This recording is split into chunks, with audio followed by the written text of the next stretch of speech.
اعوذ باللہ من الشیطان اللعین الرجیم بسم اللہ الرحمن الرحیم الحمد للہ وکفا وسلام علی عبادہ الذین اصطفیٰ اللہم صل علی محمد وآل محمد۔ سورہ مبارک انفال وہ سورہ ہے کہ جو 9 اور 10 پارے میں آیا ہے، اور سورہ انفال مدنی سورہ ہے اور اس کی 75 آیات ہیں، اور نزولی ترتیب کے اعتبار سے اگر ہم دیکھیں تو یہ 88واں سورہ ہے، 88، اور یعنی ترتیب نزولی کے اعتبار سے 88واں ہے، اور موجودہ جو جمع آوری کے اعتبار سے، موجودہ ترتیب کے اعتبار سے 8واں سورہ ہے۔ اور اس سورے میں 1244 یعنی 1244 کلمات ہیں اور 5388 حروف ہیں۔ ہر حرف کے اوپر ایک نیکی ملتی ہے کم از کم، تو اس لحاظ سے تقریباً 5500 نیکیاں تو فقط اس سورہ انفال کی تلاوت سے انسان کو حاصل ہو جاتی ہیں۔ اچھا، یہ جو سورہ ہے یہ حجم کے اعتبار سے متوسط سورہ میں شمار ہوتا ہے، یعنی اس سے پہلے ہم نے سبع طوال کا ذکر کیا، پچھلے جو نشستوں میں سورہ آئے ہیں جن کے متعلق گفتگو ہوئی ہے وہ طویل سوروں میں شمار ہوتے تھے، اس کو متوسط سورہ کہا جاتا ہے، اور تقریباً آدھے پارے کے لگ بھگ یہ سورہ ہے۔ اور البتہ کچھ افراد، کچھ علماء ایسے بھی ہیں کہ جو اسے طویل سورہ میں شمار کرتے ہیں، وہ اس طرح سے کہ اس کے بعد سورہ برات یا سورہ توبہ ہے۔ اب اس کی تفصیل بھی آگے چل کر آئے گی، تو اس میں کیونکہ بسم اللہ الرحمن الرحیم نہیں ہے درمیان میں، تو اس لحاظ سے دونوں کو ملا کر ایک سورہ شمار اگر کیا جائے تو پھر اس کا شمار طویل سورہ میں ہوگا، لیکن اس کی تفصیل ابھی آگے آ رہی ہے۔ اس سورہ کے مختلف نام ہیں سورہ انفال کے۔ اس کو جو ہے سورہ انفال بھی کہا جاتا ہے، اس کی بھی وجہ تسمیہ آگے آئے گی۔ اس کو سورہ بدر بھی کہا جاتا ہے، اس کو سورۃ الجہاد بھی کہا جاتا ہے، اس کا ایک نام قرینتین بھی ہے۔ تو بہت سارے اس کے نام ہیں، بہت سارے نام ہیں، جس کی وجہ ابھی آگے چل کر بیان ہوگی۔ وجہ تسمیہ کیا ہے سورہ انفال کی؟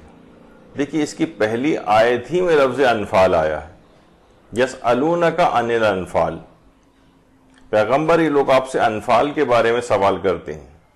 قل الانفال للہ والرسول، تو آپ کہہ دیجئے کہ انفال سب اللہ اور اس کے رسول کے لیے ہیں۔ تو کیونکہ اس کی پہلی آیت ہی کے اندر یہ لفظ آیا ہے، اس لحاظ سے اس کا نام سورہ انفال ہے۔ انفال کے خود معنی کیا ہیں یہ بھی ابھی آگے چل کر ذکر ہوگا۔ تو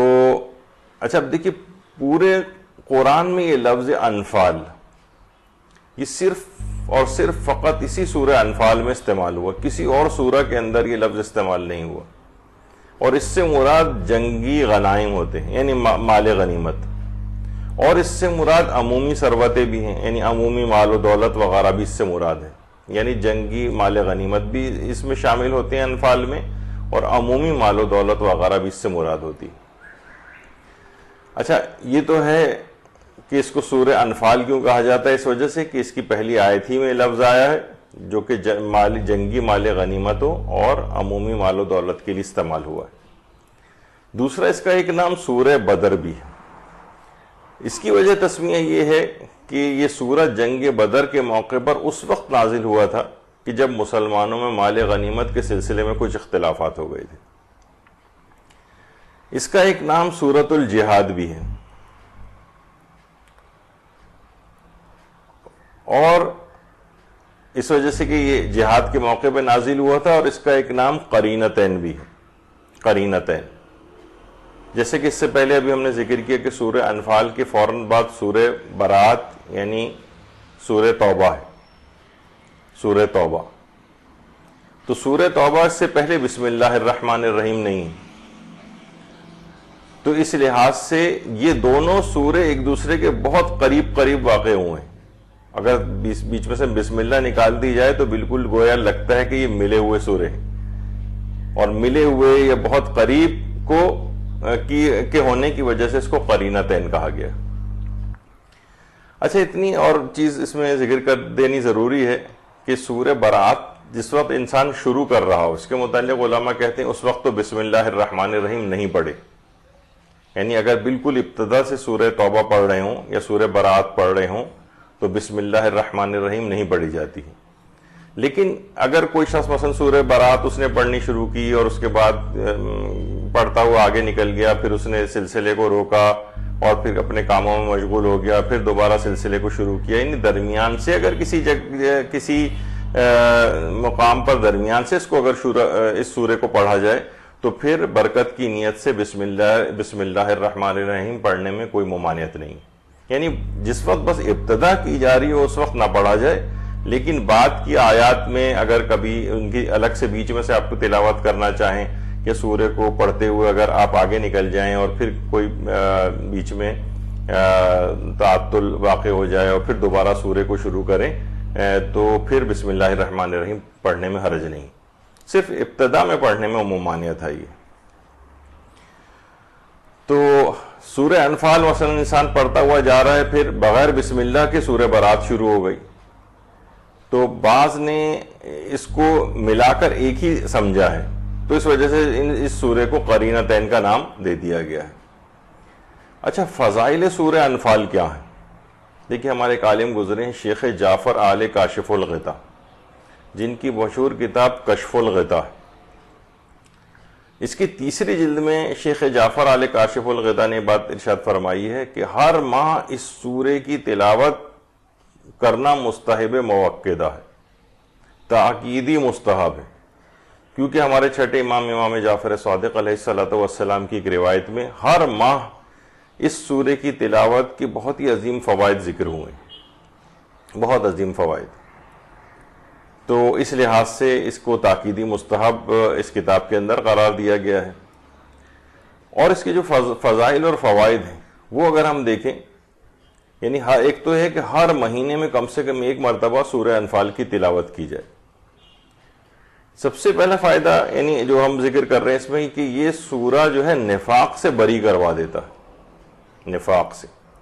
اچھا دیکھیے, نفاق کیا ہے؟ ایک تو نفاق اعتقادی ہوتا ہے اور ایک نفاق عملی ہوتا ہے. نفاق اعتقادی وہ جو پیغمبر اسلام کے دور میں بہت سارے افراد نے بظاہر اسلام قبول کیا ہوا تھا لیکن اندر سے وہ کافر تھے, کچھ مفادات کے تحت انہوں نے قبول کیا ہوا تھا,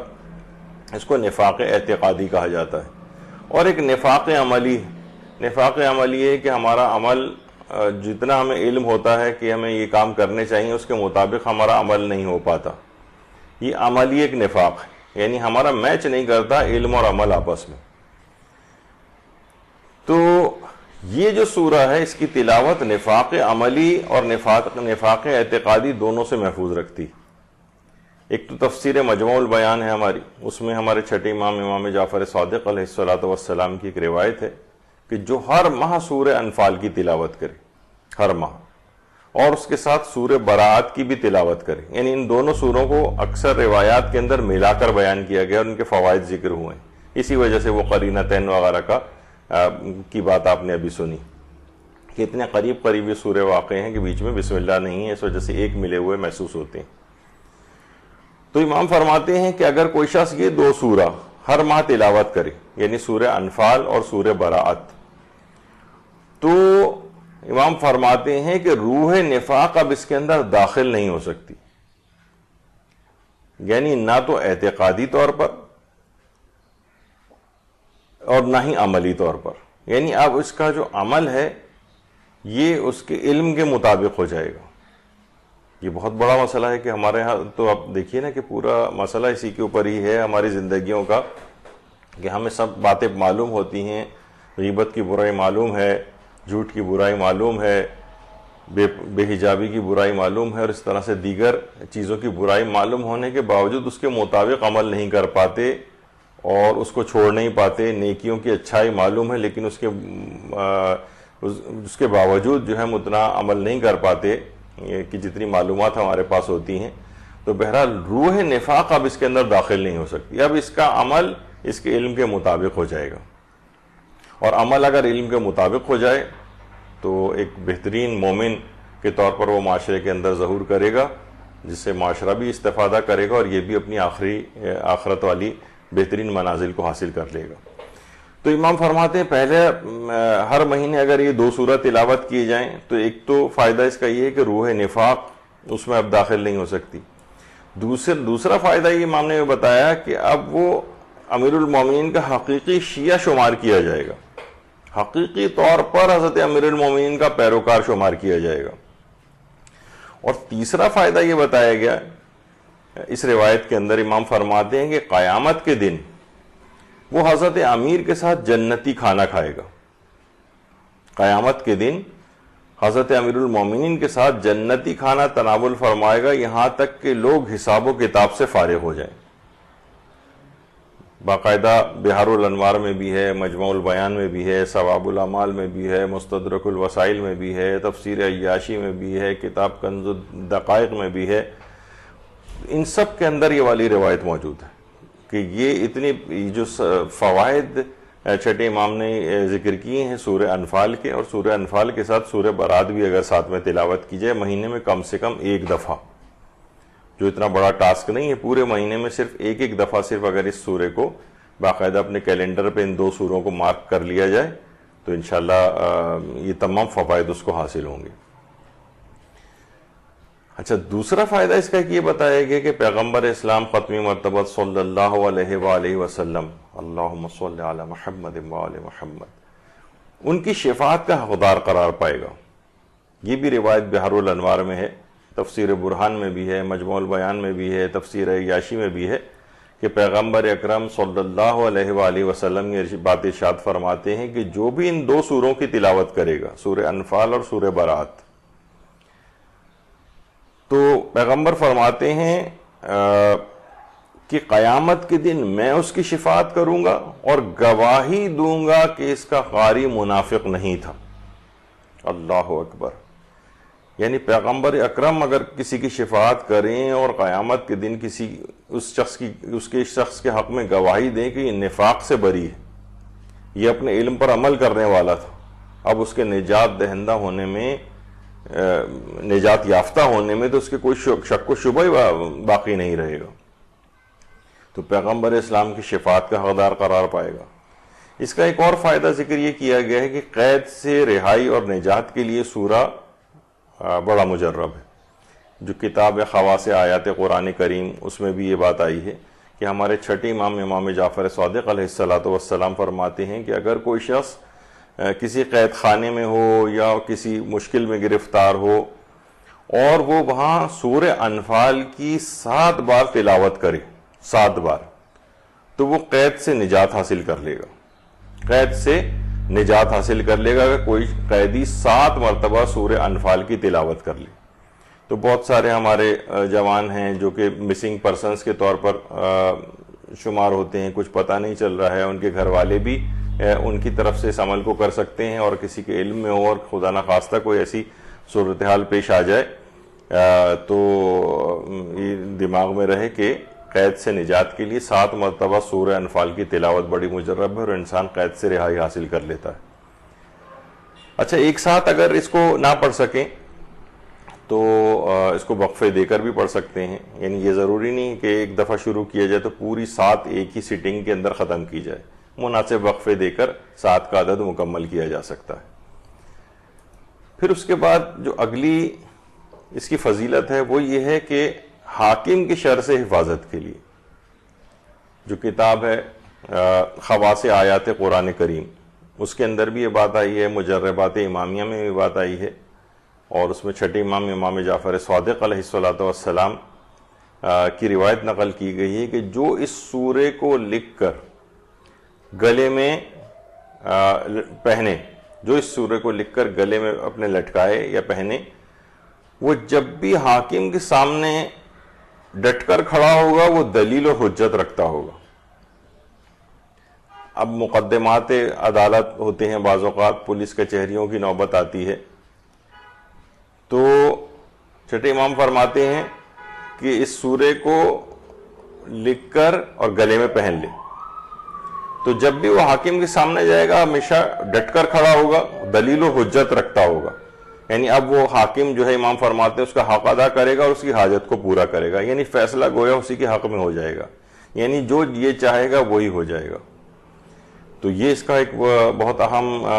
اس کو صرف پہننے کا ایک تعویذ کے طور پر اس سورہ کو یہ اس کا فائدہ ہے۔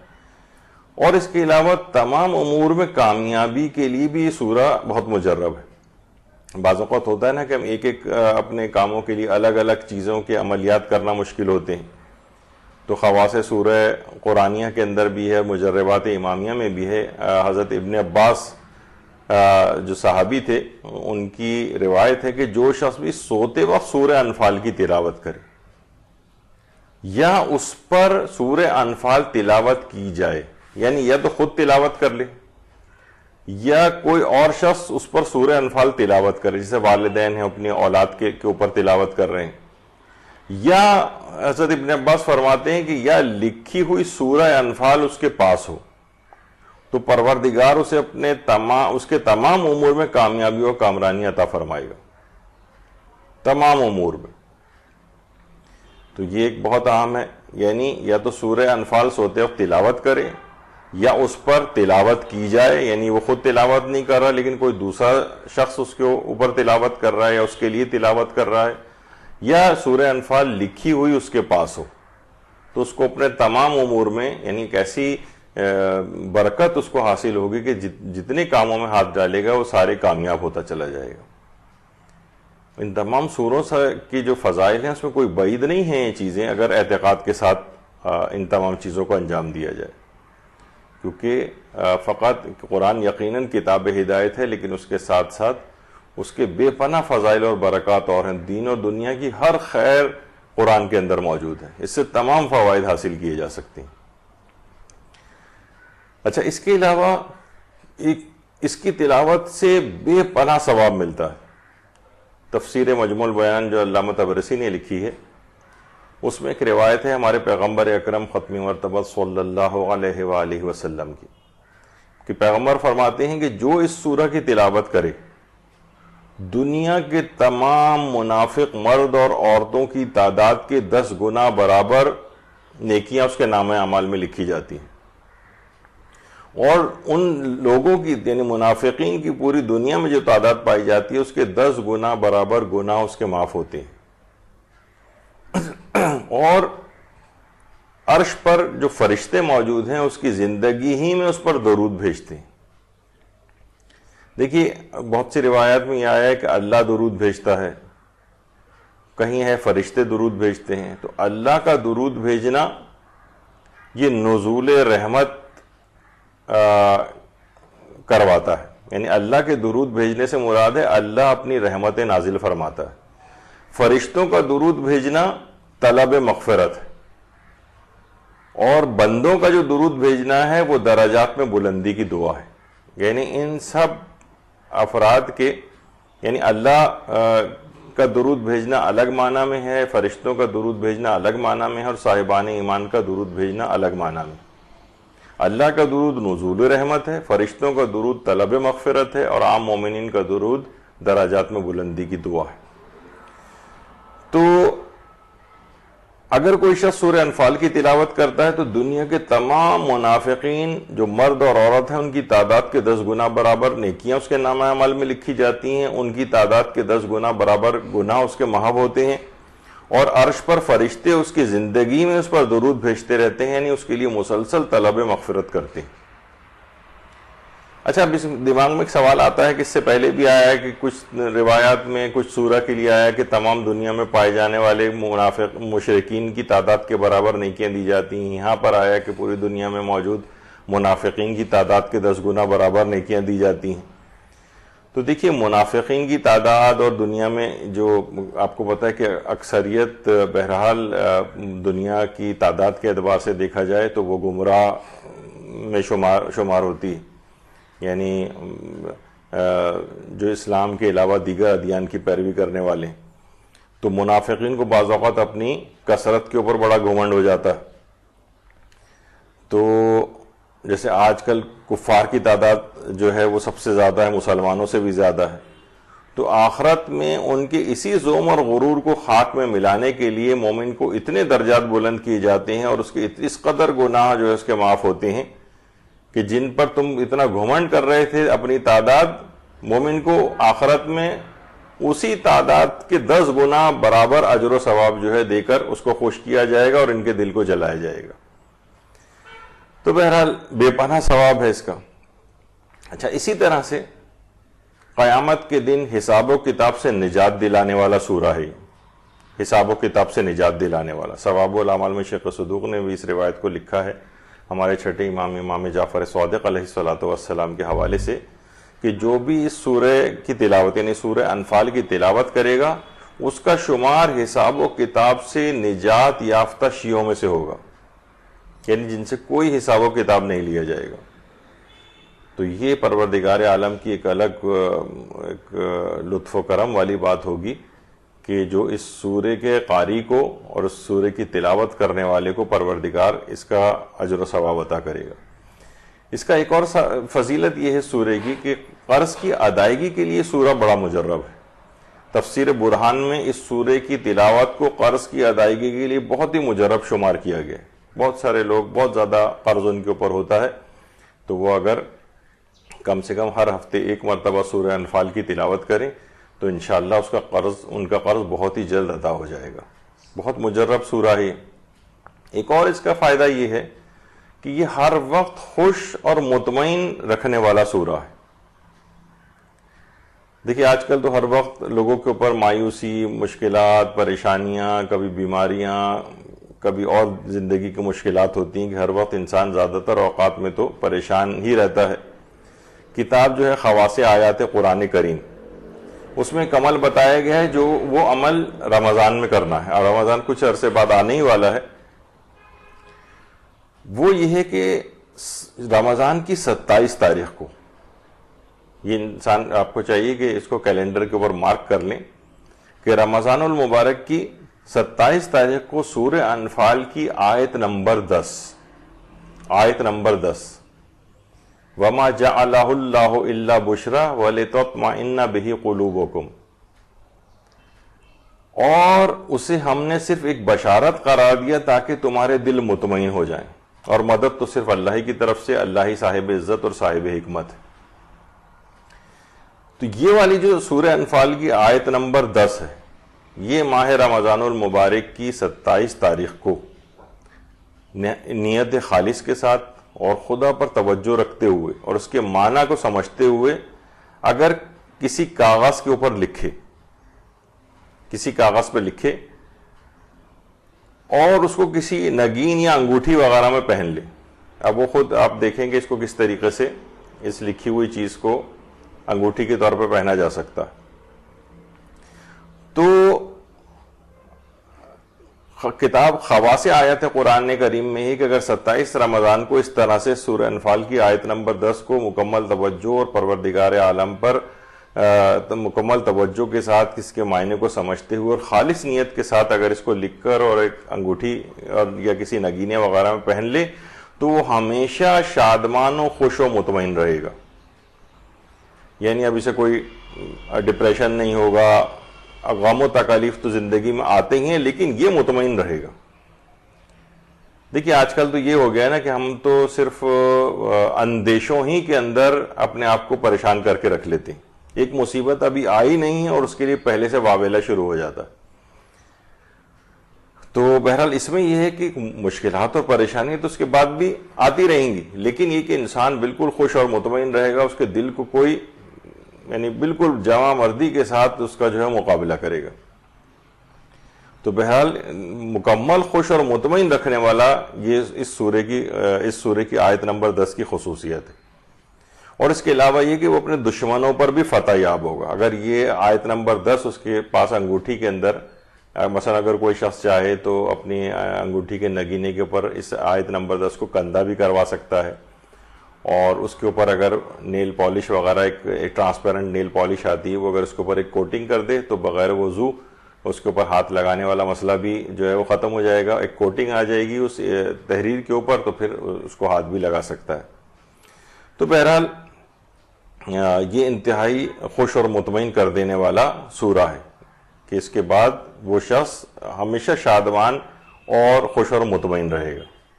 اور اگر مصیبتیں اور مشکلات آتی بھی ہیں تو بہت آرام کے ساتھ اور مطمئن دل کے ساتھ ان کا مقابلہ کرے گا. اس کی ایک اور فضیلت اس سورہ کی یہ ہے کہ لوگوں میں محبوب بنانے والا سورہ ہے. جہت محبوبیت درمیان مردم، یعنی اس کے لیے بھی سورہ کو پڑھا جا سکتا ہے. اور خاص طور پر جو خواص آیت قرآن کریم میں یہ بات آئی ہے کہ جو اس سورے کی آیات نمبر 62 اور 63، 62 اور 63، یہ اگر کوئی شخص، یہ بھی رمضان کا ہی ایک عمل ہے. دیکھیں لوگوں میں محبوب بنانے والا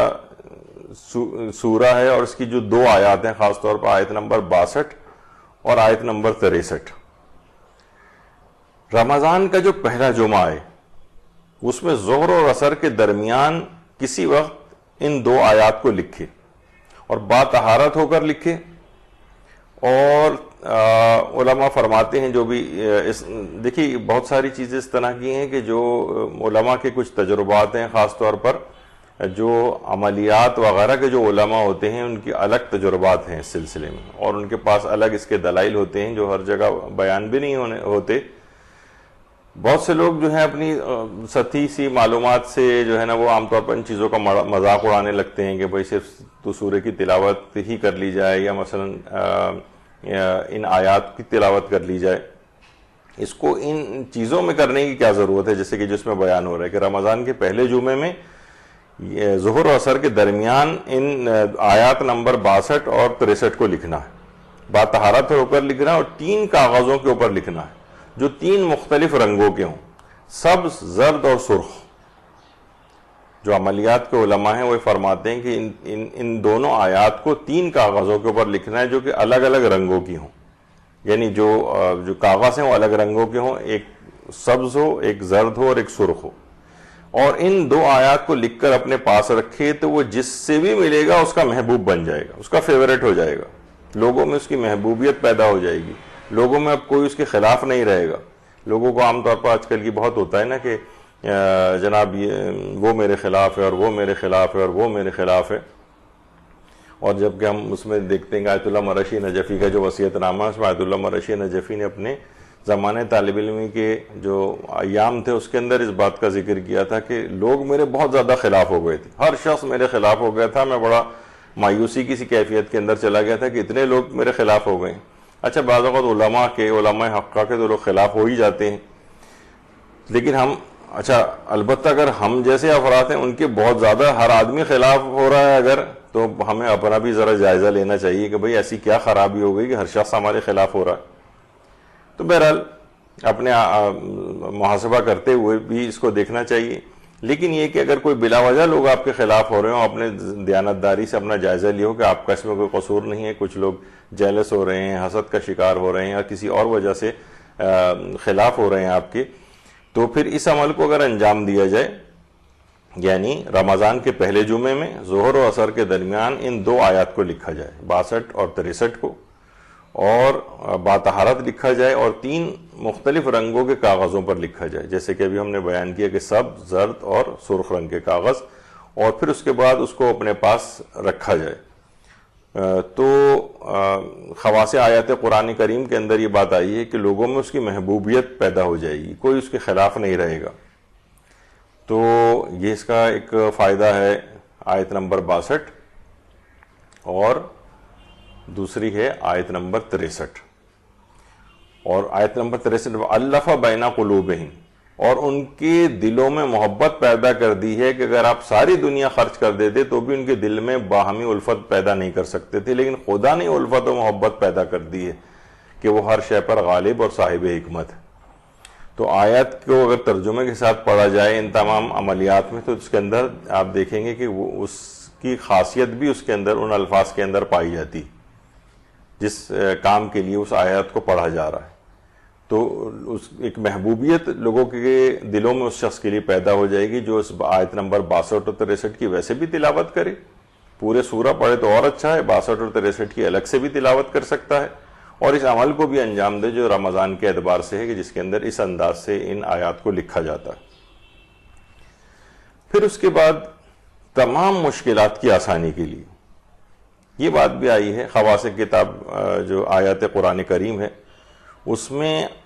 یہ بات آئی ہے کہ سورہ انفال کی آیات 66 تا 75، 66 سے لے کر اور 75 تک جو آیات ہیں، اگر ہفتے کے دن سے ان کو پڑھنا شروع کرے اور ایک ہفتے تک ہر نماز کے بعد پڑھے، ہفتے کے دن سے اس کام کو شروع کرے اور ایک ہفتے تک ہر نماز کے بعد پڑھے، تو خدا اس کے تمام اہم کاموں کو آسان کر دے گا اور اس کی تمام مشکلات کو دور کر دے گا. تمام مشکلات دور ہو جائیں گی اس کی، اگر وہ شخص آیات 66 سے لے کر 75 تک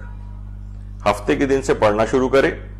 اور ایک ہفتے تک ہر نماز کے بعد پڑھے، تو انشاءاللہ پروردگار عالم اس کی تمام مشکلات کو دور فرما دے گا. اچھا، اب اس سورے کے اندر آیات احکام بھی ہیں، تقریباً 16 کے قریب آیات ایسی ہیں جس میں فقہ احکام بیان کیے گئے، اور جو اس کی مشہور ترین آیات ہیں، سورہ انفال کی مشہور ترین آیات، اس میں ایک آیت انفال ہے، اور جو کہ ابھی آپ نے دیکھا کہ سب سے پہلی آیت ہی ہے سورہ انفال کی، یسألونک عن الانفال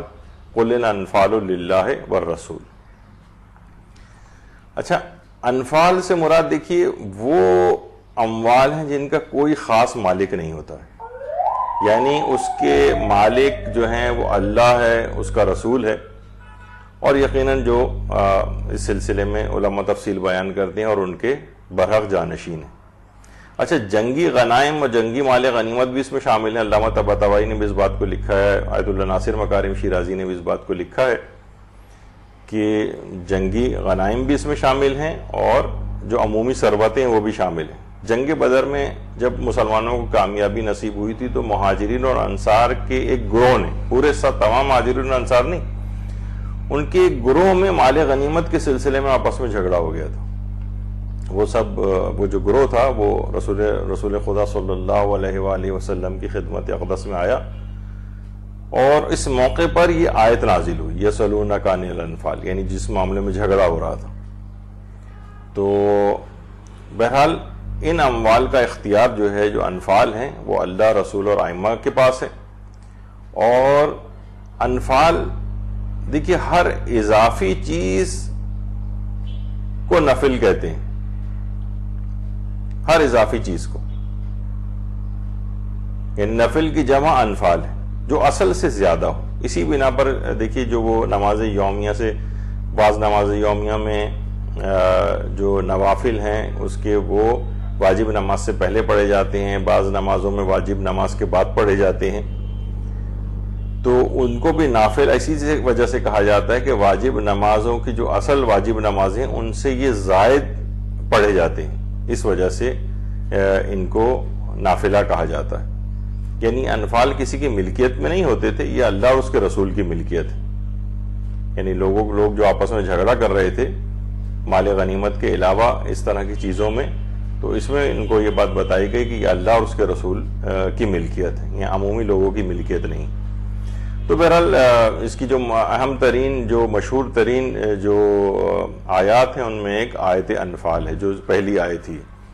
اس کے علاوہ اس کی جو مشہور ترین آیت ہے اس میں آیت خمس ہے. خمس لوگ اسے کہتے ہیں، لیکن چلیں وہ عام طور پر ایک رائج چیز ہے، لیکن ہے اصل میں ہے خمس. یہ 41ویں آیت ہے، 41ویں آیت، اور 10ویں پارے کی تو پہلی آیت ہی، لیکن سورہ کے اعتبار سے سورہ انفال کی 41ویں آیت ہے. وَاعْلَمُوا أَنَّمَا غَنِمْتُم مِّن شَيْءٍ فَأَنَّ لِلَّهِ خُمُسَهُ وَلِلرَّسُولِ وَلِذِي الْقُرْبَى وَالْيَتَامَى وَالْمَسَاكِينِ وَابْنِ السَّبِيلِ. اور یہ جان لو کہ تمہیں جس چیز سے بھی فائدہ حاصل ہو اس کا 5واں حصہ اللہ، اس کے رسول کے قرابت دار، ایتام، مساکین اور مسافران غربت زدہ کے لیے. تو بہرحال یہ مشہور ترین آیات میں سے، اور ہر قسم کی آمدنی اور نفع کے اوپر اس میں خمس کا حکم ہے. من شیئن، جو بھی تمہیں فائدہ حاصل ہو، یعنی صرف مال غنیمت سے متعلق نہیں، عام مسلمانوں میں اور شیعہ حضرات میں یہی ایک اس آیت کے ضمن میں ایک اختلاف موجود ہے. وہ کہتے ہیں صرف مال غنیمت سے متعلق یہ آیت آئی ہے، جبکہ ہمارے پاس روایات بھی ہیں اور من شیئن سے بھی علماء اس کی بہت زیادہ تفصیل، ہم جو خمس کے سلسلے میں دروس منعقد ہوئے تھے اور اس پہ اعتراضات اور اس میں تو ذکر ہوئے تھے، تو ان کے جوابات دینے میں اس کا کافی تجزیہ کیا گیا تھا ان آیات کا. تو بہرحال جو تفصیل کی شائقین ہو وہ اس کو سن سکتے ہیں، یا تفاسیر وغیرہ کے اندر اس کی 41ویں آیت کی تفاسیر کے اندر اس کو تفصیل سے پڑھ سکتے ہیں. یعنی فقط جنگی مال غنیمت کے لیے نہیں ہے، بلکہ تمام فوائد اور بچت وغیرہ بھی اس کے اندر شامل ہے. پھر اس کے بعد ایک اور آیت ہے، اس کی مشہور آیت اولو الارحام. اور جو لوگ بعد میں ایمان لائے اور ہجرت کی اور آپ کے ساتھ جہاد کیے وہ بھی تم ہی میں سے ہیں، اور قرابت دار کتاب خدا میں سب آپس میں ایک دوسرے سے زیادہ اولیت اور قربت رکھتے ہیں. تو یہ آیت اولو الارحام ہے، یہ اس کی مشہور ترین آیات میں سے ایک ہے. اس کے علاوہ ایک آیت صلح ہے، صلح، یہ آیت سلم بھی اسے کہا جاتا ہے. سلم یعنی آیت کیا ہے؟ اور اگر وہ صلح کی طرف مائل ہوں تو تم بھی جھک جاؤ اور اللہ پر بھروسہ کرو کہ سب کچھ سننے والا اور جاننے والا ہے. یعنی اگر یہ لوگ صلح کی طرف مائل ہوں تو تم بھی اس طرف مائل ہو جاؤ اور خدا پر بھروسہ رکھو. دیکھیے امام حسن علیہ السلام نے جو صلح کی، یا امام خمینی نے جو جنگ بندی کی تھی اور کہا تھا کہ میں زہر کا گھونٹ پی رہا ہوں، بعض علماء یہ فرماتے ہیں کہ حکم فقط یہ جو حکم صلح ہے فقط جنگ کے لیے نہیں ہے، بلکہ ایک عمومی حکم بھی ہے. یعنی جب بھی صلح چاہتا ہو اس کے ساتھ صلح کر لی جائے. یعنی اگر وہ صلح کی طرف مائل ہوں تو تم بھی جھک جاؤ، تم بھی صلح کی طرف آمادہ ہو جاؤ. دیکھیے خاندانوں میں کتنے جھگڑے آپس میں ہوتے ہیں، ایک فریق جو ہے وہ کسی صورت صلح کرنا ہی نہیں چاہتا، کسی صورت بات ماننے کو تیار نہیں ہوتا. حتیٰ کہ ہم دیکھتے ہیں کہ لوگ قبر کے گڑھوں میں جا پہنچتے ہیں لیکن گردن میں وہ جو سریا لگا ہوا ہوتا ہے وہ نکلنے کا نام نہیں لیتا ہے. ایک دوسرے سے اس قدر ناراض ہو کر، یعنی اس میں سے بعض فریق تو ایسے ہوتے ہیں جو واقعتاً صلح کرنا چاہتے ہیں کہ چلو جو ہو گیا ہو گیا، لیکن دیکھیے حکم خدا ہے، صلح پر مائل ہو تو دوسرے کو بھی بات مان لینی چاہیے اور صلح کر لینی چاہیے. ہمارے چھٹے امام جعفر صادق علیہ السلام نے اپنے جو صحابی سے فرمایا تھا نا کہ تم جب بھی دو شیعوں کو آپس میں کبھی مالی امور میں جیسے جھگڑا کرتے دیکھو، یعنی مالی امور میں جھگڑا اگر ان میں ہو رہا ہو تو میرے مال سے تم وہ تاوان اور فدیہ ادا کر دو جس کی وجہ سے ان میں آپس میں جھگڑا ہو رہا ہے، ان کی صلح کرا دو. اب دیکھیے نا کوئی تو غلطی پر ہوگا نا، کوئی نہ کوئی تو ناحق ہوگا. امام اس تفصیل میں نہیں گئے، کہا اس کو چھوڑو، یہ میرا مال ہے. یہ مثلا دو افراد میں آپس میں جھگڑا ہو رہا ہے، وہ کہہ رہا ہے کہ تم نے میرا مال مجھے واپس ہی نہیں کیا، دوسرا کہہ رہا ہے مثلا کر دیا، یہ کوئی اور اس طرح کا کوئی ڈسپیوٹ ہے. امام نے ایک مال الگ سے رکھا ہوا تھا، اپنے اصحاب کے پاس رکھوایا ہوا تھا کہ جب تم دیکھو کہ دو شیعوں میں اس طرح سے آپس میں مالی امور میں یہ لوگ جھگڑا کر رہے ہوں آپس میں، تو تم یہ پیسے ان کو دے کر اور ان کے جھگڑے کو نمٹا دو. یعنی مال کو دیکھیے کبھی کبھار جھگڑا ختم کروانے میں بھی خرچ کرنا چاہیے، کر دیں. بعض اوقات ہوتا ہے نا خاندانوں میں لڑائیاں کچھ ہو گئی ہیں آپس میں، آپ ایک بہترین دعوت کا انتظام کر دیجیے، 10-20 ہزار کر دیں خرچ، مثلا اپنی حیثیت کے مطابق. 10-20 ہزار کی کیا حیثیت ہے اگر دو خاندان آپس میں مل جائیں. دیکھیے کھانا کھلانے کے اندر ایک بڑی اس کی اہمیت اور حیثیت، کسی کو اپنے پاس مہمان بلائیں، کھانے پر بلائیں. تو بہرحال مال کو خرچ کیا جا سکتا ہے. تو مفضل جو امام کے صحابی تھے انہوں نے میراث کے مسئلے پر شیعوں کا ایک جھگڑا نمٹایا تھا. شیعوں میں جھگڑا ہو گیا تھا میراث پہ، 400 درہم کا کوئی اختلاف تھا. تو مفضل نے جا کر وہ 400 درہم ان جھگڑا کرنے والوں میں جو تقاضا کر رہا تھا اس کو دے دی، اور یہ بات بھی کہی کہ دیکھو یہ میرا مال نہیں، بلکہ میرے آقا و مولا امام معصوم نے مجھے حکم دیا ہے کہ اس موقع پر مال امام سے استفادہ کر کے ان کے اصحاب کے درمیان صلح اور مصالحت کروا دیا کروں۔ تو بہرحال اس کی بڑی اہمیت ہے جو آیت صلح اس کے اندر ہے۔ تو یہ عمومی حکم ہے، یہ فقط جنگ کے اعتبار سے تو شان نزول کے اعتبار سے تو جنگ کے موقع پر کے لیے آیات نازل ہوئی، لیکن حکم جو ہے عمومی ہے، یعنی اگر کوئی فریقین آپس میں لڑ رہے ہوں تو اگر کوئی ایک صلح پر آمادہ ہو تو پھر دوسرے کو بھی آمادہ ہو جانا چاہیے۔ اس کے علاوہ اس کی مشہور ترین آیات میں آیت نصر ہے، اور اس کے علاوہ یہ والی آیت بھی ہے کہ انما المؤمنون الذین اذا ذکر اللہ وجلت قلوبہم واذا تلیت علیہم آیاتہ زادتہم ایمانا وعلی ربہم یتوکلون، یعنی صاحبان ایمان در حقیقت وہ لوگ ہیں جن کے سامنے ذکر خدا کیا جائے تو ان کے دلوں میں خوف خدا پیدا ہو، اور اس کی آیات کی تلاوت کی جائے تو ان کے ایمان میں اضافہ ہو جائے، اور وہ لوگ ہی اللہ پر توکل کرتے ہیں۔ یعنی ایسے افراد تلاوت قرآنی سے تلاوت قرآنی سے ایمان میں اضافے سے اضافہ ہونا چاہیے۔ یعنی اگر ہم گناہوں کے اندر زندگی بسر کریں اور بس تلاوت اس کے ساتھ ویسے ہی کرتے رہیں تو اس کی اپنی برکتیں تو ہوتی ہیں، لیکن اصلاً یہ ہے کہ ان تلاوت قرآن سے ایمان میں اضافہ ہونا چاہیے۔ اگر ایمان میں اضافہ نہیں ہو رہا ہے اور بس ایک رٹے کی طرح سے ایک چیز پڑھی جا رہی ہے تو یقیناً اس کا بھی اپنی جگہ پہ ثواب ہے تلاوت کے اعتبار سے، لیکن اس میں اپنے آپ کو چیک کرنا چاہیے کہ مومنین کی خاص طور پر یہ علامت بتائی گئی کہ جیسے جیسے آیات کی تلاوت کی جاتی ہے تو ان کے ایمان میں اضافہ ہوتا ہے۔ اور آیت نصر وہ جو اس سے پہلے ذکر ہو رہی تھی وہ یہ والی آیت ہے کہ اگر یہ آپ کو دھوکہ دینا چاہیں گے تو خدا آپ کے لیے کافی ہے، اس نے آپ کی تائید اپنی نصرت اور صاحبہ نے ایمان کے ذریعے کی ہے۔ تو اس کو آیت نصر کہا جاتا ہے، یہ بھی اس کی مشہور آیات میں سے ہے۔ اچھا، رسول اللہ سے خیانت کی مذمت کی آیت دیکھیے، آیت کیا ہے؟ یا ایھا الذین آمنوا لا تخونوا اللہ والرسول وتخونوا اماناتکم وانتم تعلمون، ایمان والو خدا اور رسول اور اپنی امانتوں کے بارے میں خیانت نہ کرو جبکہ تم جانتے بھی ہو۔ دیکھیے ایک آیت، یہ جو آیت تھی یہ ابو لبابہ انصاری رسول خدا کے ایک صحابی تھے، پیغمبر اسلام کے ساتھ بہت ساری جنگوں میں انہوں نے شرکت کی تھی، بعض جگہ پہ پیغمبر کی نمائندگی بھی کی تھی، لیکن جو غزوہ بنو قریظہ ہوا تھا اس میں غلطی ان سے ہو گئی تھی، اور وہ غلطی یہ تھی کہ ایک جنگی راز دشمنوں کو بتا دیا تھا، زبان سے بھی نہیں بتایا تھا، فقط اشارہ کیا تھا جس سے وہ لوگ سمجھ گئے تھے۔ تو بہرحال انہوں نے غلطی سے توبہ کرنے کے لیے خود کو مسجد نبوی کے ایک ستون سے باندھ دیا، مسجد نبوی کے ستون سے اپنے آپ کو باندھ دیا۔ تو سورہ انفال کی یہ آیت نمبر 27 نازل ہوئی جب انہوں نے خیانت کی تھی۔ اچھا، پھر جب انہوں نے توبہ کی اور توبہ ان کی قبول ہو گئی تو سورہ توبہ کی آیت نمبر 102، سورہ توبہ کی آیت نمبر 102،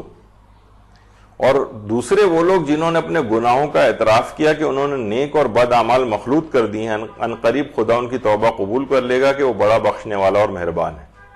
اس سورہ توبہ کی آیت نمبر 102 نازل ہوئی ان کے حق میں، اور ان کی توبہ کو قبولیت کا درجہ مل گیا۔ انہوں نے اپنے آپ کو جب ستون سے باندھا تھا مسجد نبوی کے تو یہ قسم کھائی تھی اس بات کی کہ جب تک اللہ ان کی توبہ قبول نہیں کرے گا وہ اپنے آپ کو ستون سے باندھے رکھیں گے اور خود کو نہیں کھولیں گے۔ اور کچھ دن بعد ان کی توبہ قبول ہو گئی، اور اس دوران نمازوں اور دیگر حوائج ضروریہ کے لیے ان کی بیٹی لبابہ وہ آ کر آتی تھیں اور ان کو کھولتی تھیں اپنی حوائج سے، اور عبادات کو انجام دے کر پھر دوبارہ ان کو باندھ دیا جاتا تھا۔ رسول اللہ نے تیسرے دن جب ان کی توبہ قبول ہو گئی تو خود آ کر اپنے ہاتھوں سے ان کی رسیاں کھولیں۔ دیکھیے ستون ابی لبابہ، یہ ستون ابو لبابہ جو ہے یہ مسجد نبوی میں آج بھی موجود ہے، اور یہاں پر کس قدر ریاض الجنہ میں ہے، کس قدر یہاں پر لوگوں کا ہجوم ہوتا ہے، یہاں پر جو بھی شخص آتا ہے اس کی اپنی بھی اس حوالے سے اس کی توبہ قبول ہوتی کہ دیکھیے جب بھی یہ آیت سورہ توبہ کی 102 نازل ہوئی تھی جس میں ان کی توبہ قبول ہونے کا ذکر ہوا تھا، تو پیغمبر اسلام اس وقت اپنے گھر میں تھے، ام سلمہ کے حجرے میں تھے۔ اچانک سے پیغمبر اسلام مسکرانے لگے۔ حضرت ام سلمہ نے فرمایا یا رسول اللہ، اللہ آپ کو ہمیشہ ہنستا اور مسکراتا رکھے، آپ کس بات پر تبسم فرما رہے ہیں؟ تو پیغمبر گرامی ختم مرتبہ صلی اللہ علیہ وآلہ وسلم نے ارشاد فرمایا کہ ابو لبابہ کی توبہ قبول ہو گئی۔ اچھا، بعض روایت میں کہ حضرت ام سلمہ نے کہا کہ یا رسول اللہ اگر آپ کی اجازت ہو تو کیا میں خود ابو لبابہ کو جا کر یہ خوشخبری دوں؟ پیغمبر نے اجازت دے دی۔ اچھا، پیغمبر کا حجرہ مسجد نبوی بالکل ملے ہوئے تھے، آپس میں دروازے کھلتے تھے، تو حضرت ام سلمہ حجرے کے دروازے پر گئیں اور وہیں سے کہا کہ اے ابو لبابہ ابشر فقط تاب اللہ علیک، اے ابو لبابہ تمہیں مبارک ہو، اللہ نے تمہاری توبہ قبول کر لی۔ اچھا، صحابہ کو بھی خبر ملی تو تمام صحابہ رسیاں کھولنے کے لیے دوڑے، لیکن ابو لبابہ نے روک دیا، کہا کہ خدا کی قسم فقط اللہ کے رسول اپنے دست مبارک سے مجھے آزاد کریں گے تو میں آزاد ہوں گا۔ اچھا، پیغمبر اسلام پھر فجر کی نماز کے لیے جب گھر سے نکلے تو اپنے دست مبارک سے ابو لبابہ کو انہوں نے رسیاں کھول کر آزاد کیا۔ اچھا دیکھیے، اس میں کچھ پیغامات بھی ہیں۔ ایک تو یہ دیکھیے، ابو لبابہ چاہتے تو اپنی غلطی پر خاموشی بھی اختیار کر سکتے تھے، کسی کو ہوا ہی نہ لگنے دیتے کہ مجھ سے یہ غلطی ہو گئی۔ انہوں نے اپنی زبان سے بھی کچھ نہیں کہا تھا، فقط ایک اشارے کے ذریعے ایک جنگی راز کو کھول دیا تھا۔ ابھی اس کی تفصیل میں جانا بیکار ہے۔ تو بہرحال کسی کو ہوا نہیں لگنے دیتے، لیکن مخلص تھے، اپنی غلطی کا اعتراف کیا، خوف خدا رکھتے تھے، خود اپنے لیے سزا کو تجویز کیا اور اپنے آپ کو باندھ لیا۔ تو دیکھیے، جو بھی گناہ کا معترف ہوتا ہے یا نادم شخص ہوتا ہے تو تمام لوگوں کے دل میں بھی اس کے لیے ایک محبت اور ہمدردی کا جذبہ آ جاتا ہے کہ بھائی دیکھو یہ نادم ہے، غلطی اس سے ہو گئی ہے۔ گناہوں پر انسان اصرار نہ کرے، فخر نہ کرے، اڑا نہ رہے، یہ بدبختی کی علامتیں ہوتی ہیں۔ اور بہرحال ابو لبابہ اپنی قوم کے سردار بھی تھے، خود لوگ بھی، تمام اصحاب بھی یہی چاہتے تھے کہ ابو لبابہ کی توبہ قبول ہو جائے۔ پیغمبر اسلام کے دل میں بھی یہ خواہش تھی کہ ابو لبابہ کی توبہ قبول ہو جائے۔ تو بہرحال اس لحاظ سے ان کی توبہ قبول ہو گئی۔ تو یہ استوانہ ابی لبابہ، استوانہ ستون کو کہتے ہیں، یہ مسجد نبوی میں آج بھی موجود ہے، اوپر لکھا ہوا بھی ہے جس کو بڑا کر کے سائڈ میں ہی دکھایا گیا ہے۔ یہاں پر تمام مسلمان اور مومنین یہاں پر آ کر جمع ہوتے ہیں، اپنی اپنی توبہ قبول کرتے ہیں، یہاں پہ نمازیں پڑھتے ہیں۔ تو بہرحال یہ اس کی جو رسول اللہ سے خیانت والی جو آیت ہے، جس کی مذمت میں آیت نازل ہوئی تھی، جس وقت انہوں نے وہ غلطی کی تھی اور ایک جنگی راز کو کھول دیا تھا، اور اس کے بعد پھر جب توبہ قبول ہوئی تو سورہ توبہ کی 102ویں آیت نازل ہوئی، اور اس کے بعد پیغمبر اسلام نے آ کر خود ابو لبابہ کو ان رسیوں سے آزاد کیا۔ بعض علماء اس میں بھی بیان کرتے ہیں کہ پیغمبر اکرم نے یہ بات بھی ارشاد فرمائی تھی کہ اگر اس سے کہیں پہلے ابو لبابہ ہمارے پاس آ جاتا تو اس سے کہیں پہلے، اتنا دن کا بھی انتظار نہیں کرنا پڑتا اور کہیں پہلے توبہ قبول ہو جاتی۔ تو پیغمبر اسلام انہوں نے کیا کیا کہ ڈائریکٹ اپنے آپ کے لیے سزا تجویز کر دی، یہ پیغمبر کے پاس آ کر معافی مانگ لیتے تو اتنے دن کی زحمت میں گرفتار ہونے کی بھی ضرورت نہ ہوتی، اور کہیں پہلے پیغمبر اسلام کی شفاعت سے پیغمبر اسلام ان کے لیے طلب مغفرت کرتے تو کہیں پہلے ابو لبابہ کی توبہ قبول ہو جاتی، لیکن اس کے لیے کئی دن کا ان کو انتظار کرنا پڑا، کیونکہ بارگاہ خداوندی میں ڈائریکٹ انہوں نے اپنا کیس پیش کر دیا۔ تو بہرحال بہت سارے افراد جو کہ ذرا وہابی فکر کے حامل ہوتے ہیں، وہ ہر وقت یہی سوچتے ہیں کہ ان کا توسل کیوں اختیار کیا جائے۔ توسل اختیار کرنے سے معاملات جلدی حل ہو جاتے ہیں آپ کے۔ ان کا اکرام کی وجہ سے، ان شخصیات جو بزرگ شخصیات ہوتی ہیں، ان کے اکرام کی وجہ سے اللہ جلد آپ کی توبہ کو قبول کر لیتا ہے۔ تو اس لحاظ سے یہ اس کے اندر یہ آیت موجود تھی جس میں خیانت پیغمبر کے سلسلے میں اس کی مذمت ہوئی، اور اس کے بعد پھر سورہ توبہ میں ان کی توبہ کی قبولیت کا تذکرہ آیا۔ پھر ایک اور آیت جو اس کے اندر مشہور آیات میں سے وَأَطِیعُوا اللَّهَ وَرَسُولَهُ وَلَا تَنَازَعُوا فَتَفْشَلُوا وَتَذْهَبَ رِیحُکُمْ وَاصْبِرُوا إِنَّ اللَّهَ مَعَ الصَّابِرِینَ، اور اللہ اور اس کے رسول کی اطاعت کرو اور آپس میں اختلاف نہ کرو کہ کمزور پڑ جاؤ تمہاری ہوا بگڑ جائے، اور صبر کرو کہ اللہ صبر کرنے والوں کے ساتھ ہے۔ تو یہ بھی اس کے اندر بھی بڑے پیغامات ہیں کہ اس میں جھگڑا اور تنازع کرنے سے منع کیا گیا ہے، کیونکہ جھگڑے اور تنازع سے ہمیشہ یہ ہوتا ہے کہ انسان کمزور پڑ جاتا ہے، خاندان کمزور پڑ جاتے ہیں، قومیں کمزور پڑ جاتی ہیں، آپس میں اختلافات سے ہوا اکھڑ جاتی۔ یعنی اب اندر سے جو اس بعض اوقات دیکھیے دشمن بھی ان چیزوں کو سمجھتا ہے کہ آپ کو پتہ ہے آج کل بیرونی حملے اور فوج کشی کم ہوتی ہے، اندر ہی اس طرح کے اختلافات کو ہوا دے کے ملک کو اندرونی طور پر کمزور کیا جاتا ہے۔ تو شیطان کے اس چکر میں نہیں آنا چاہیے اور آپس میں تنازعات اور جھگڑوں سے پرہیز کرنا چاہیے، کیونکہ اس کے اندر اللہ اور اس کے رسول کی اطاعت کرو اور آپس میں اختلاف نہ کرو، ورنہ کمزور پڑ جاؤ گے اور تمہاری ہوا اکھڑ جائے گی۔ تو بہرحال اس طرح سے جو اس کی مزید آیات ہیں اس کو بھی چاہیے کہ انسان کو کہ وہ مسلسل ان آیات قرآنی کی تلاوت کرے، ان کے پیغامات کو سمجھے اور ان پیغامات کو اپنی زندگیوں میں رائج کرنے کی وہ کوشش کرے۔ اس کے بعد انشاءاللہ یہ تو سورہ ہم نے اس کے کچھ فضائل کے ساتھ اور اس کی مشہور ترین آیات اور اس کے ایک تعارف کے ساتھ اس کو آج مختصر طور پر مکمل کیا۔ انشاءاللہ جو اس کے بعد اگلا سورہ ہے سورہ توبہ یا سورہ برات، اس پر ہماری گفتگو ہوگی۔ وصلی اللہ علی محمد وآلہ الطیبین الطاہرین، اللہم صل علی محمد وآل محمد وعجل فرجہم۔